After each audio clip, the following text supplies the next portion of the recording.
Boa tarde. Já fui apresentado, então dá para pular uns 3 slides aí. Eu vou falar um pouquinho sobre uma coisa que eu estava fazendo no meu horário livre de... Não tinha nada para fazer. Bom, aqui é a agenda, vou fazer um breve disclaimer. Minha motivação, background, falar um pouquinho dos meus achados públicos no Wassel OS X e no Wassel Windows. O do Windows aqui foi bem legal, porque foi uma coisa que eu achei durante um projeto, não foi uma coisa que eu estava procurando. Vou falar um pouquinho do que aconteceu depois de tudo, quando eu publiquei no blog, e o que aconteceu depois, e algumas conclusões. Todas as opiniões aqui não querem refletir o que o meu empregador pensa. Assim, todas as opiniões aqui, tudo que vai ser apresentado é minha responsabilidade, não é responsabilidade do meu empregador. E como eu falei, desde o primeiro blog post, é um trabalho que é contínuo. Eu não parei porque eu não tive tempo de olhar tudo. É um software que tem uma superfície de ataque considerável, ela é muito grande, é um software muito complexo. E, obviamente, softwares complexos, eles têm possibilidades de terem mais bugs, então é uma das coisas. E é um trabalho que continua em progresso. A minha motivação, só dar um contexto aqui, eu sou uma das pessoas adeptas ao No More Free Bugs. Assim, eu acredito que se eu estou gastando o meu tempo olhando alguma coisa, por que eu teria que fazer isso, divulgar isso para uma empresa que, digamos, não pagou. Eu sou adepto do No More Free Bugs. Eu acho que algumas pessoas aqui também são adeptas ao No More Free Bugs. E uma das minhas principais motivações também foi essa. Assim, se eu perguntar aqui, quem já teve problema, vai ser unânime essa, quem já teve problema com o plugin do banco aqui? Não de segurança, qualquer problema. Usabilidade, qualquer coisa. Então, tá bom. Essa foi minha principal motivação. Certo? Assim, quem roda numa VM aqui para não instalar na própria máquina? Beleza.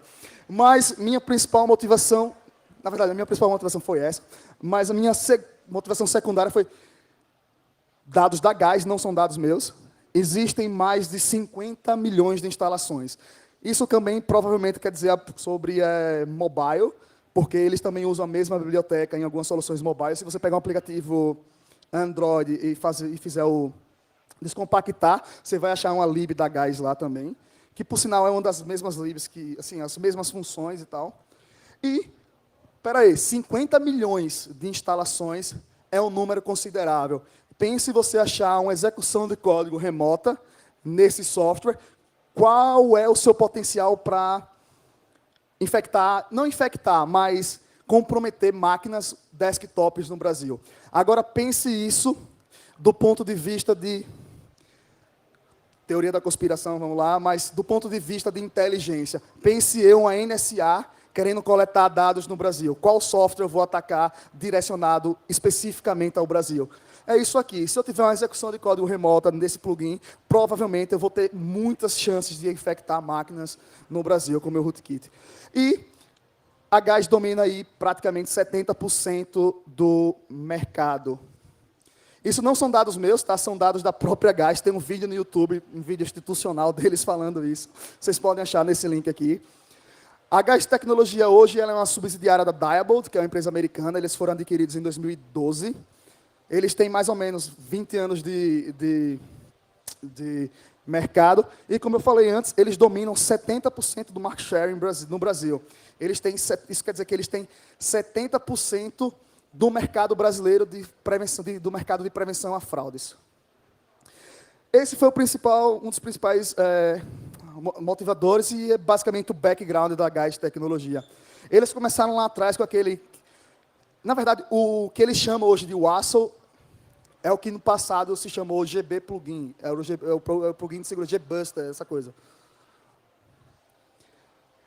Eles já têm um histórico de problemas incríveis. Incrível. É só você olhar... Isso aqui eu coloquei no Google, certo? Eles têm várias manchetes. Isso aqui é o Reclame Aqui, certo? São o número de problemas reportados no Reclame Aqui. Vários problemas eles já tiveram na questão de usabilidade. Eles tiveram problema com a questão do IPv6 também. Ele foi um problema muito grande. Então, você pode procurar no Google, você vai ver que eles têm um background muito, muito, muito grande de falhas relacionadas à usabilidade, a questão de usar o software só por usar mesmo, só por ter instalado.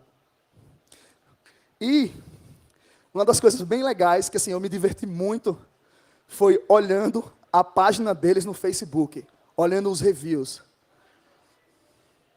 Pô, ficou pequeno, mas tudo bem.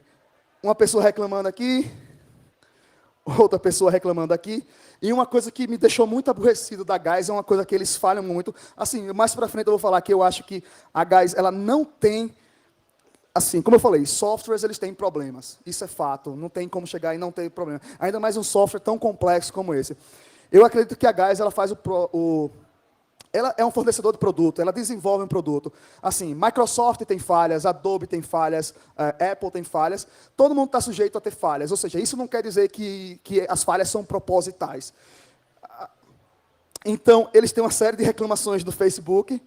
E o melhor de tudo é que tem uma pessoa na Gás que responde todos os reviews. Essa pessoa, ela merece um prêmio, porque, assim, apesar de responder todas de forma, basicamente, cópia e cola, mas assim, pelo que eu percebi, a pessoa realmente lê os problemas. Os problemas não são relacionados especificamente com segurança, são problemas relacionados com meu computador ficou lento, meu computador parou de funcionar isso, meu computador parou de funcionar aquilo, quando eu instalei. Eu não consigo, o maior número de reclamações é, eu não consigo desinstalar o software de vocês. Essa é a maior preocupação, essa é a maior reclamação deles.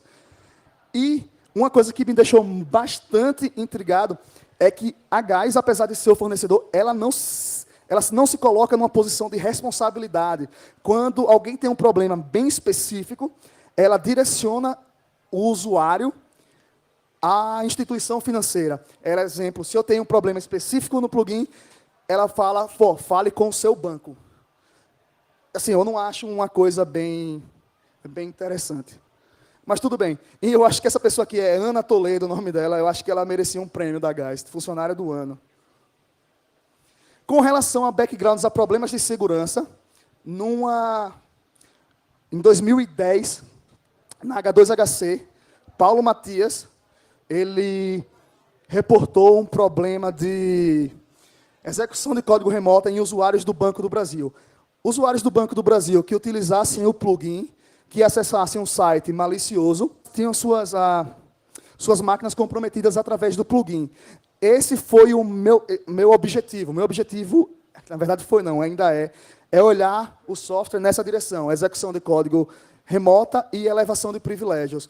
Elevação de privilégios porque o software instala alguns drivers na sua máquina e a gente já sabe que drivers eles são passíveis de exploração vertical. E nesse caso da Gás, eu vou falar um pouquinho mais na frente, é um pouco mais complicado, porque ele também instala um drive de network. Ou seja, se você fizer um fuzzing de network e você conseguir achar um bug nesse drive, nesse filtro, você consegue uma execução de código remota com privilégio de administrador no plugin, na máquina, no plugin. Eu acho que eu estou correndo, mas vamos lá. Então, minha pesquisa, ela começou, eu sou usuário de Mac OS X, e eu falei, deixa eu olhar isso aqui de uma perspectiva um pouco diferente. E, sei lá, em algum tempo eu descobri 3 falhas que não são falhas muito críticas. Na verdade, uma e é basicamente a falha que a Gás ignorou. Não ignorou, ela não deu resposta ao público de forma satisfatória. A versão que eu olhei foi, a versão do OS X foi o El Capitan.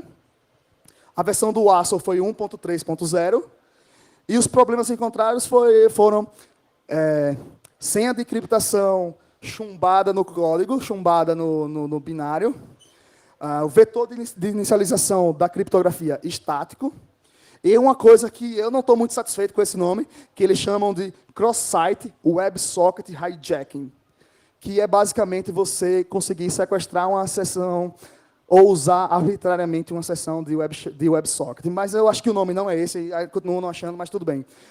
Isso, os detalhes técnicos mais explicados estão disponíveis no meu blog, está aqui embaixo, tem em português e em inglês.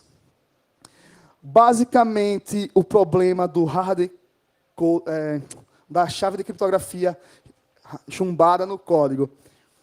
É engraçado porque eu vi que tinha alguns arquivos de configuração criptografados, e eu tentei olhar no código, eu tentei debugar o código. Assim, quando você usa criptografia deixa algumas assinaturas de quando você está debugando o código, você tem alguns padrões de como criptografia funciona. Olhando um disassembly, olhando um debugger, você consegue identificar esses padrões. O próprio WIDA, todo mundo deve conhecer aqui, o próprio WIDA, que é um debugger, um disassembly, ele tem alguns plugins externos que você pode identificar a criptografia. Eu comecei a fazer isso. Criptografia disassembly, debugger é um processo que leva tempo. Eu comecei com o binário principal, procurando por onde estaria essa chave de criptografia. E, um certo dia, eu já estava de saco cheio, 2, 3 semanas, eu deixei de lado o binário principal e comecei a olhar as bibliotecas dinâmicas. Para quem não está familiarizado com o OS X, as bibliotecas dinâmicas do OS X, do Mac, são chamadas dylib. Dylib são basicamente a mesma coisa que a gente tem no Windows para DLL. DLL no Mac OS se chama dylib, a extensão. E o ASO, ele coloca todas as bibliotecas externas, bibliotecas dinâmicas e externas que o programa usa, no diretório chamado USRL, User Local Lib WASL. E tem várias DLLs. Cada DLL dessa é responsável por alguma característica do programa, por alguma função do programa. Por exemplo, tem uma DLL que é responsável pela comunicação do browser com o plugin, tem uma DLL que é responsável por download, tem uma DLL que é responsável pelo update, e por aí vai. E eu comecei a olhar essas DLLs. E, para minha surpresa, aquela chave que eu estava procurando no código principal, no binário principal, ela estava chumbada no código de uma DLL responsável pelo update da aplicação. Tá ligado? Exemplo, eu demorei lá 2, 3 semanas debugando um código, e quando eu rodei, por exemplo, nisso aqui, se você desse no Linux ou no Mac, se você desse um strings e o nome da DLL, você ia achar essa chave. Eu consegui achar a chave porque, durante o processo, eu já tinha encontrado ela parcial. Então, quando eu abri essa biblioteca num programa para debugar, eu achei a chave de criptografia hard-coded. Isso não quer dizer muita coisa. Quer dizer alguma coisa, dependendo do funcionamento do software. Mas isso aqui é um problema, para quem faz auditoria de código, é um problema recorrente, mas é um problema que demonstra uma imaturidade no processo de desenvolvimento muito grande. Não é aceitável para uma empresa que se propõe a desenvolver software de proteção a fraudes. Uma empresa que tem como nicho de mercado, segurança. Mas tudo bem, vamos achar agora onde eles usam essa chave para decriptografar, onde é que eles usam essa chave. Eu não gastei muito tempo, eu descobri logo. Aqui é basicamente o código, o pseudocode, é um código pseudo, na verdade, que foi gerado pela ferramenta. Eu acho que eu falo da ferramenta, não. Isso aqui, essa ferramenta aqui, essa tool, chamada Hopper, ela é um disassembly de baixo custo, disassembly e debugger de baixo custo, é muito mais barato do que o WIDA. Por exemplo, ela custa $100 americanos e o WIDA custa $3.000 americanos. Então, se você quiser... Assim, eu uso porque eu preciso para trabalho, então se eu vou botar em relatório, eu preciso comprar. Mas para mim ela é suficiente para... eu não preciso de um WIDA, por exemplo. Então, vocês podem baixar lá, quem quiser comprar, óbvio, é o Hopper. E aqui é o pseudocódigo, é o código que a ferramenta gera para mim, é um código em C que a ferramenta gera para mim. E aqui eu tenho, a função que descriptografa o arquivo nesse caso. E eu sei que a função ela tem alguns parâmetros. Esse parâmetro aqui, var60, é basicamente o parâmetro que recebe aqui. Ou seja, é aqui. Aqui eu tenho o tamanho daqui e aqui eu tenho o vetor de inicialização. O vetor de inicialização estático também não é uma boa prática de desenvolvimento. Normalmente esse vetor ele não pode ser estático. E consultando a documentação da biblioteca de criptografia que o ASO usa, isso aí você também identifica pelos símbolos que tem no binário. Eu vi que o primeiro parâmetro é aqui, o segundo é o tamanho e o terceiro é o IV. Isso aí, olhando os disassembler, você também percebe porque você tem o que a gente chama de calling convention. Os registradores, eles vêm numa sequência e por aí vai. Não vou entrar nesse detalhe. Quem quiser estudar mais sobre isso é calling convention. Você tem um padrão, você tem 2 ou 3 padrões. O mais normal é o CD-call, mas aí você olha lá. E aqui tem a documentação da CryptoPP. Como eu sabia pelos símbolos que a biblioteca utilizada era a CryptoPP, foi só olhar a documentação da CryptoPP e ver qual era a função que eles usavam para decriptografar, e ficou fácil. E como eu falei, aqui está na dylib, WSFTUP, e a função que tem a chave é essa aqui, o ASO update load config. Load config é basicamente o ASO fazendo load de um arquivo de configuração que está na sua máquina, só que esse arquivo de configuração está criptografado. Se você tentar abrir ele num editor de texto, você não vai entender. E aqui tem o arquivo antes, que é um arquivo chamado features.date, e ele está criptografado. Quando eu decriptografo, usando aquela aqui, eu tenho aqui o conteúdo do arquivo. Não quer dizer muita coisa, não é muito crítico isso, mas assim, demonstra uma imaturidade no processo de desenvolvimento de software. A ferramenta a biblioteca que eu usei para decriptografar o arquivo foi a Chilicat, mas assim, eu acho que a galera vai disponibilizar os slides depois, é só olhar lá, mas também tem no blog. Então, foi isso. Eu tentei o primeiro contato com a GAIS em abril. Eu vou ser sincero, eu não estava muito disposto a tentar contato com a GAIS, porque, como eu já falei, uma empresa que é de segurança, se coloca como segurança, prevenção a fraudes, ela não tem um contato, um endereço de contato para problemas de segurança. Todas as tentativas de contato que eu tive, eu recebi respostas automáticas do departamento de marketing. E toda a comunicação que eu tentava fazer, assim como não funciona. Assim, o mercado de segurança, ele tem um responsible disclosure, que, assim, é outra conversa, eu não acho interessante. Assim, já me fizeram essa pergunta, eu vou antecipar antes que alguém me faça. Se eu tivesse achado uma execução de código remota, eu teria avisado a GAIS? Não. Essa é a minha resposta simples. Não. Não. Obviamente. Obviamente. É assim que funciona. É assim que funciona. Uma escalação de privilégio local. Não teria informado a GAIS? Não. Teria vendido também. É assim que funciona. Eu tentei encontrar... Assim, vendido, entenda-se, depende para quem.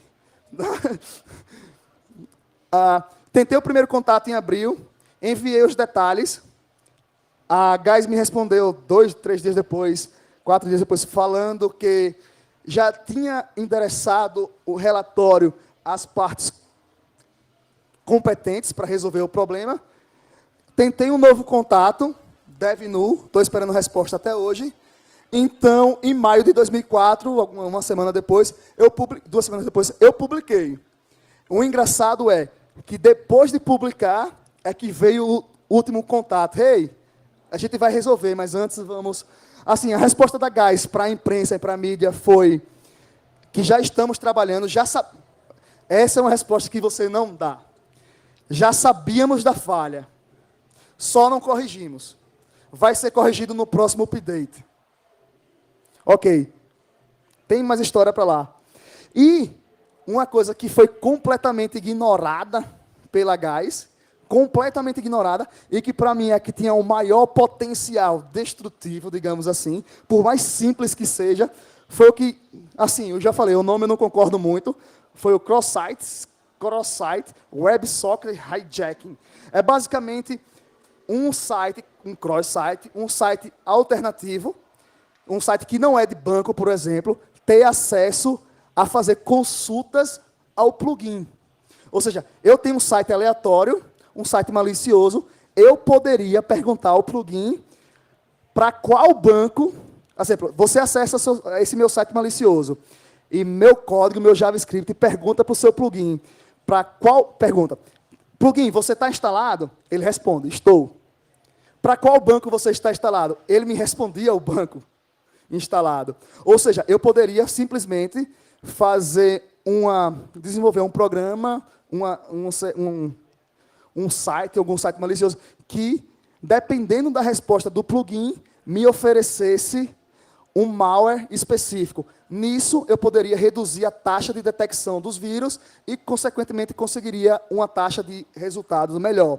Isso aqui é o que eu poderia ir no black market, lá na galera do banking, e vender, que eu conseguiria vender facilmente. Mas isso aqui foi completamente... Não tem nenhuma nota da GAIS dizendo que esse problema ia ser solucionado. Eles focaram no problema da key hard-coded do vetor de inicialização, que é uma coisa que, segundo eles já sabiam e que já ia ser corrigido.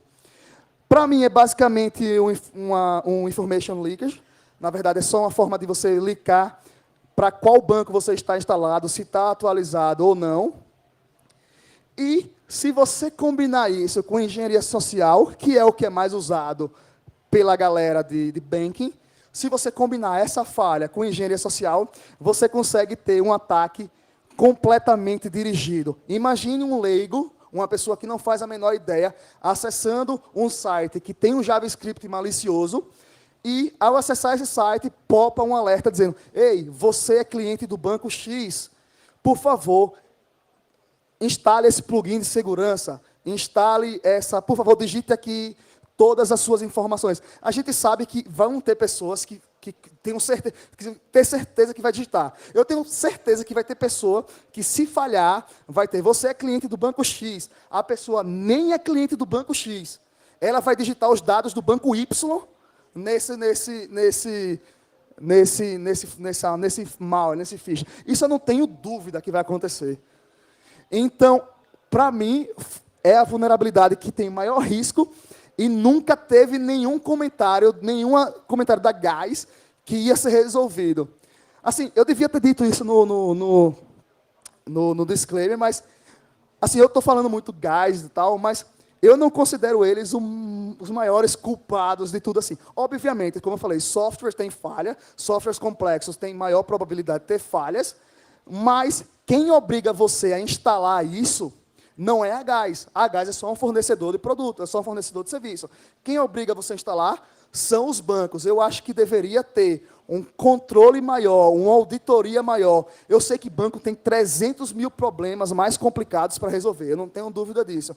Mas eu acho que deveria ter um cuidado, uma atenção mais a esse ponto do que você obriga, do que você... Exemplo, para você fazer uma transação no banco, esse tipo de coisa, você precisa, eles cobram de você que tenha esse plugin instalado. Alguns bancos, outros bancos já têm soluções próprias, como Secure Desktops, que já foi provado no passado, que também não é a coisa mais segura do mundo. Já teve brasileiro palestrando internacionalmente sobre software, sobre Secure Desktop, e também já se provou que não é a coisa mais segura do mundo. Mas, como eu falei, a GAIS simplesmente ignorou esse problema aqui. Como eu achei esse problema? Eu estou falando o nome das ferramentas, porque, como o Anderson me pediu, a maioria do pessoal aqui é um pessoal que está começando, é um pessoal novo, não tem conhecimento do tooling que o pessoal usa para engenharia reversa e tal. Isso aqui, basicamente, é uma interface bonitinha do LSoft. Uma interface bonitinha do LSoft. Aqui em cima é para Mac, tá? É para OS X. Aqui em cima eu tenho o processo do ASL, que é o Core. E aqui embaixo eu tenho Network, que esse processo abre na minha máquina. Por exemplo, se eu pegar um processo e clicar aqui no processo, se ele abrir alguma porta na minha máquina, eu vou saber por aqui que ele abre aqui. Se eu clicar aqui em dylibs, eu vou saber quais são as dylibs que ele usa. Se eu clicar aqui em Files, eu vou saber quais são os files que ele está usando ou acessando naquele momento. É basicamente uma interface bonitinha para o LSoftware do Linux, quem está familiarizado aí com isso sabe isso. Então, eu cliquei aqui e vi que ele abria uma conexão. Ele listava um serviço na porta 30900 localhost. Eu falei, bom, vamos conectar aí nessa porta para ver o que rola, né? Basicamente, é um serviço que o plugin instala de WebSocket. Na verdade, é WebSocket over SSL, que é criptografado, mas eu não vou entrar em detalhes, mas essa criptografia é local e ela é feita durante o processo de instalação do plugin, certo? Então, você tem essa chave para abrir esse certificado SSL, você pode exportar ela do seu keychain e você importa ela no Wireshark, por exemplo, e você decriptografa todo o seu tráfego criptografado. Como eu descobri isso? Eu fui no Google e vi que a Gás mantém uma página chamada /diagnóstico. Ou seja, no diagnóstico, eu consegui identificar todos os IDs de cheque de diagnóstico dos bancos, dos clientes da Gás.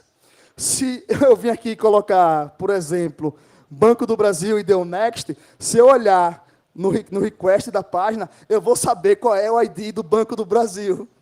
Ou seja, eu portei isso, eu fiz isso para todos os bancos. Quando eu fiz, não tinha tudo isso, era só menos, assim, menos um pouquinho. Eu fiz isso e eu consegui identificar que uma coisa bem interessante era os métodos perguntando se o plugin estava instalado, mandando atualizar e, se não estava instalado para determinado banco, eu poderia instalar para outro banco. Por exemplo, se alguém configurou isso para, vamos pegar aleatório aqui, para caixa, você tem um plugin, você tem um plugin da caixa instalado, você cliente caixa. Por algum motivo, você tem acesso a essa máquina e você precisa de uma máquina com o plugin instalado. Só que você só tem a conta vamos lá, da Unicred aqui. Unicred. Você pode pedir para o plugin instalar as configurações de outro banco. Você está entendendo o que eu estou falando? Por exemplo, você é cliente do banco X, mas o banco Y pode instalar isso. Da mesma forma como eu estou usando para o modo malicioso, eu poderia usar isso para publicidade. Por exemplo, eu sou cliente, vamos lá, aleatório. Eu sou cliente do Banco do Brasil, eu tenho no Banco do Brasil instalado. Eu sou um anunciante da Caixa. Você entrou no meu site, eu sei que você é anunciante da Caixa. Eu vou te oferecer anúncios em melhores condições do Banco do Brasil, de outro banco. Estão entendendo? Você consegue fazer isso também. Mas o meu pensamento foi, eu vou perguntar qual é o plugin se o plugin está instalado, para qual banco está configurado, e vou oferecer o download de um malware específico para aquele banco. Ou seja, vai ser um malware que ele vai ser de menor tamanho. Assim, a gente tem aqui Mercedes, que é especialista em trojans bancários. A gente tem um problema muito grande no Brasil. Um problema não. Uma coisa que é muito fácil de identificar no Brasil. Os malwares bancários, eles são enormes. Eles são enormes. A galera não consegue reduzir isso. Então, aqui eu não preciso mandar um plugin, um malware para todos os bancos. Eu mando um malware especificamente para aquele banco que eu sei que aquela máquina é usuária. E eu consigo diminuir o rate de detecção, eu consigo diminuir um monte de problemas que eu teria. Por exemplo, se alguém jogar esse meu malware no vírus total, por exemplo, o hash vai ser diferente, o behavior vai ser diferente. Tem uma série de coisas que eu não vou entrar em detalhes aqui. Vamos correr. Então, eu fiz isso. Eu consegui aqui, acessando o site, você vê os JavaScripts que eles usam para fazer as consultas, para saber se está instalado. Eu usei exatamente os JavaScripts da própria fabricante para fazer os checks. E aqui eu tenho uma imagem que é identificando o banco. Eu acesso o meu site aqui e eu tinha o plugin instalado para o Banese, que é o Banco do Estado de Sergipe. Assim, eu sou de Aracaju, então é o banco que eu tinha conta. Então, eu fiz aqui o Banco do Estado de Sergipe. E eu fiz um check para todos os outros bancos. Por exemplo, eu configurei esse plugin com o Banese e com o outro banco aqui, o patrocinador. Aí e deixei outras configurações sem os settings dos outros bancos. Então, eu consegui aqui ver que eu tinha uma taxa de sucesso muito confiável. Eu sabia qual era o banco que estava configurado. E aqui eu tenho um vídeo que eu acho que vai passar, que é fazendo uma demonstração. Eu acesso um site malicioso. Acessando esse site malicioso, ele me popa, ele identificou que era o banco, e me popa uma página aqui que não tem muito design, não tem nada, pedindo exatamente os campos que se pedem no banco para acessar a conta. E aqui é especificamente para esse banco. Se uma pessoa que tem o plugin instalado, mas configurado para outro banco, esse pop-up aqui não vai aparecer. E com isso eu reduzo a taxa de detecção, seja ela humana ou seja ela automática. Vamos passar que eu não tenho mais tempo. E, ultimamente, o Awesome Windows, que foi uma coisa que eu descobri fazendo um pentest aleatório aqui para o Brasil. A versão, eu não sei, eu não vi qual é a versão do Awesome que estava instalado. E ele coloca para você um drive de network instalado na máquina. Para quem conhece o Windows, sabe que você ter um drive instalado no Windows é um pouquinho complicado, que a Microsoft agora, por questões de segurança, ela pede que esse software seja assinado digitalmente. Ou seja, não é qualquer pessoa que vai instalar um software lá. Você pode instalar um software, mas vai popar um aviso dizendo que aquele certificado que não é válido, etc. Você pode ignorar ou não. E também render um blog post que está lá. Como eu falei, é um Windows Driver. Como, assim, quem desenvolve malware, quem desenvolve rootkit para determinados fatores, eu não sei, sabe que é muito difícil você ter um drive instalado numa máquina Windows, porque é um recurso. Por exemplo, muita gente aqui se lembra do Stuxnet. O Stuxnet, eles tiveram que roubar ou, sei lá, usar drivers de outros fabricantes no próprio ASO para fazer o ASO, no próprio Stuxnet para ter acesso à rede. O ASO, eles usam uma biblioteca chamada WinDivert, que é basicamente direcionar, fazer como é que chama em português isso? Divergir alguns pacotes de rede. Isso aqui é da documentação do próprio WinDivert, da biblioteca. Ela é capaz de capturar pacotes de redes, filtrar ou dropar pacotes de rede, sniffar, que já é importante, e o melhor ainda, reinjetar e modificar pacotes. Eu posso, na stack do Windows, de rede, eu posso capturar um protocolo, capturar um pacote, modificá-lo e reintroduzi-lo na fila. Ou seja, eu posso fazer o que eu quiser. Eu posso colocar o que eu quiser ali. Então, o ASO para o Windows, ele faz isso. E isso é importante, como tem aqui, Packet Inspection, Interception. Eles interceptam os pacotes. Eu falei, por que não usar isso? Por que não usar isso? Vamos usar, se tem que usar, vamos usar. Para quem não sabe, a libpcap, eu não sei se funciona hoje, a libpcap, ela não funciona no Windows 10. Porque o driver, especificamente, porque o driver não é assinado. Se você comprometer uma máquina que tem um plugin instalado, você tem um drive de captura de rede assinado e pronto para uso. Você pode fazer o que você quiser. Aqui são os drivers que instala. Assim, se você estiver procurando por escalação local de privilégio, é só você olhar esses drivers, pode fuziar, YOCTL, você pode fazer o que você quiser com isso aqui. E como aqui vi o WinDivert e a versão 1.1, que não é nem a versão mais atualizada. E eu planejei alguns ataques. O ataque mais tranquilo de se fazer é um sniffer, se você tiver acesso a essa máquina, um Windows 10, por exemplo, que tem um plugin instalado, você conseguiu, por algum motivo, acessar essa máquina, você consegue usar, você escalou o privilégio, você consegue usar o plugin, o driver, para snifar o tráfego local. Você consegue fazer mudanças de DNS. Basicamente, vou dar um overview. Imagine você tem o driver de acesso, você tem um driver de rede, você tem um filtro, você faz o seguinte, você fala que todo request DNS, o DP53, você vai enviar para um específico servidor DNS, o servidor DNS que não é o seu.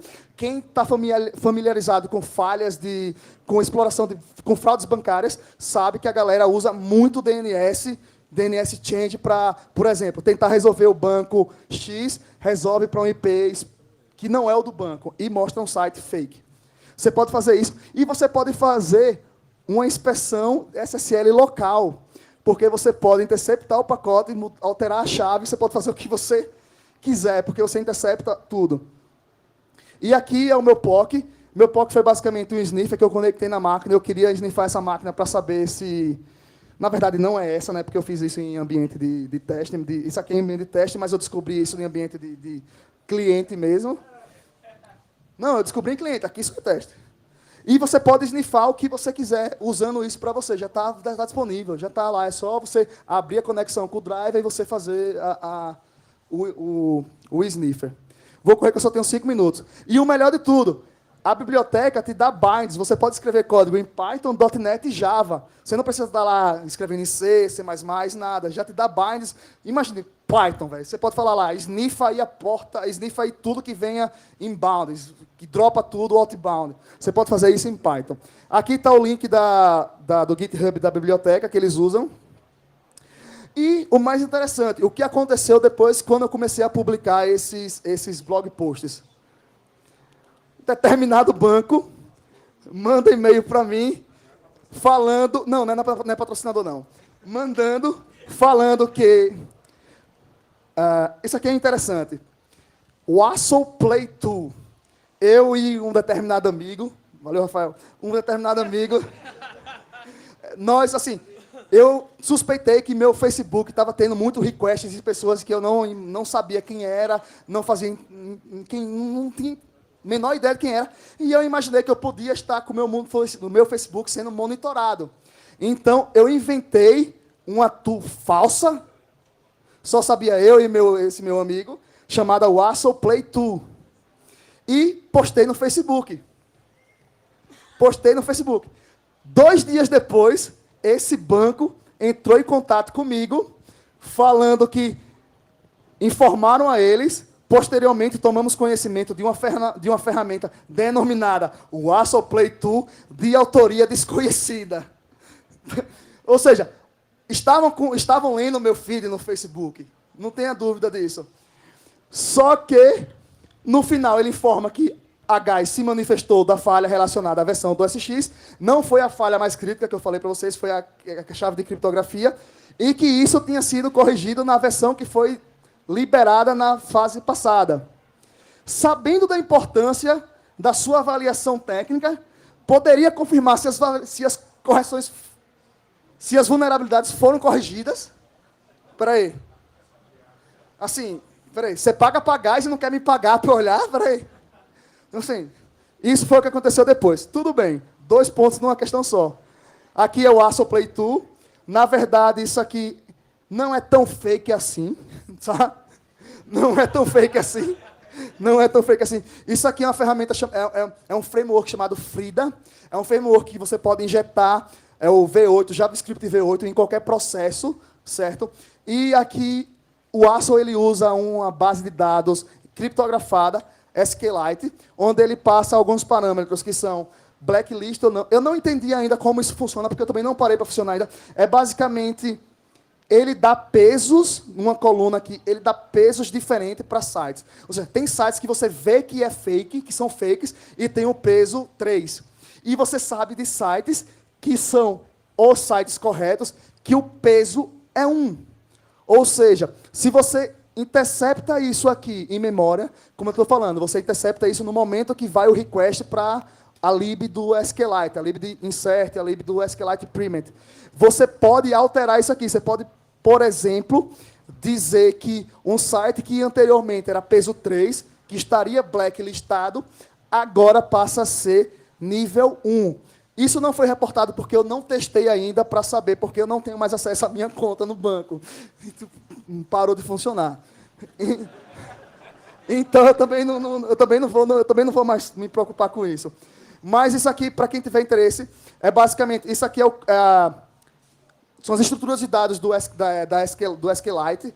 E aqui você pode ver que tem o Prepare V2, aqui Prepare V2, que é o que me fala que o primeiro argumento dessa função é o banco de dados, e o segundo é o SQL Statement, que é basicamente, estou acabando, é a Query SQL. Então, você vem aqui no código, que é um código que é como eu falei, é o Frida, que você pode injetar JavaScript. Você injeta o V8 em qualquer processo e você pode escrever código JavaScript para interagir com esse processo em memória. Obviamente, você precisa ser administrador da máquina. Então, eu venho aqui e exporto Find My Names, eu exporto a DLL e o name da função que eu quero interceptar, modificar. E aqui eu faço o seguinte, no momento que esse software entrar nessa função, ele vai printar na tela para mim o argumento de número 1. Lembrando que a contagem é 0, 1, não começa de 1. Então, argumento 1 aqui é o segundo argumento da função, que se a gente voltar aqui, a gente vê que é o SQL Statement. Então, é exatamente o que é printado aqui. Eu posso modificar isso em tempo de execução.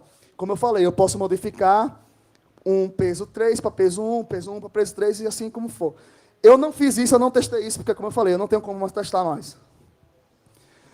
Outra coisa que aconteceu behind the scenes foi que eu recebi contato de uma pessoa que agora todos os meus blog posts fazem parte de um processo jurídico, um processo judicial de um determinado cliente de um banco contra os bancos e contra o fabricante do software.